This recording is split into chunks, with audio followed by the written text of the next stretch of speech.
Hi, everyone. Well, it's 2026, and it's still within time to do some predictions for 2026.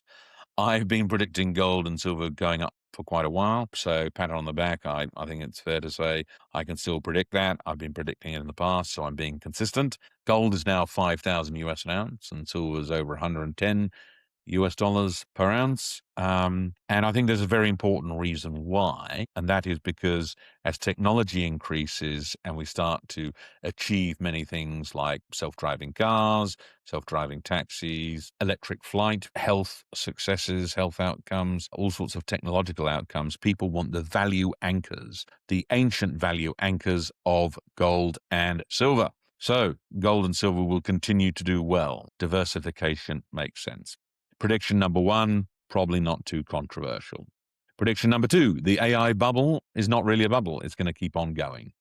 The reality is vast quantities of information in the form of text, audio, video, pictures, telegraph, all manner of data have been created. The raw data itself, though, ultimately becomes noise if you can't convert it into signal. We don't have billions and trillions of years as humans to do that. Therefore, we need AI. And instead of taking billions or trillions of years, you can convert huge amount of data into signal within a couple of seconds by getting AI systems to do it for you. So there's just too much out there, too much data, too much technological data that we've created in the last couple hundred years. It's only going to get bigger. You must have AI, must have AI to process it. That's what's being missed in this debate. Yes, there's vendor financing. Yes, it looks circular, but it is highly, highly profitable. The hyperscalers can afford it, and they are, and they're spending. And this one, people are not looking back. They're not going to weak at the knees. They're not second guessing themselves. They are spending big time over multiple years, multiple hundreds of billions, even trillions of dollars.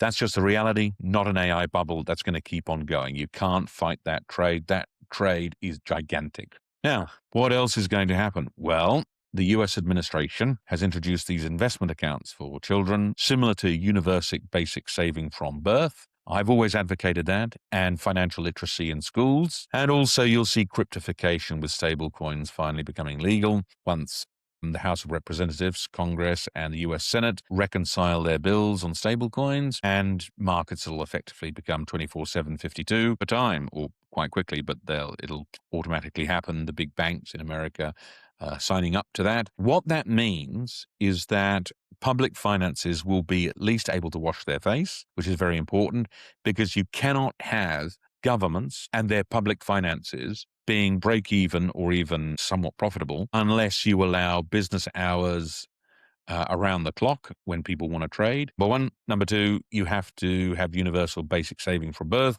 and financial literacy in schools so that people are brought up knowing what money is and how to deal with it within reason. It won't eliminate bankruptcy, personal bankruptcies. You'll still have financial issues, but you'll smooth out a lot of problems if you have universal basic saving from birth or investment accounts and financial literacy in schools, and cryptification, stablecoins, and the blockchain providing 24/7, 52 trading. So tax revenue can catch up. So you have more transactions, therefore tax revenue catches up. Therefore, public finances can become balanced or reasonably balanced. Now, you still can't have government waste. There's all sorts of problems with the health system in America and perverse incentives in there, which you can learn about on other podcasts. But public finances can be made to work reasonably if you have universal basic saving from birth or investment accounts, as the US administration is looking to bring in, plus financial literacy in schools, and cryptification, blockchain, stablecoins, once the US Senate passes the market structure bill and reconciles it with the Clarity Act from the US House of Representatives. That will make a whole lot of things better, much, much better.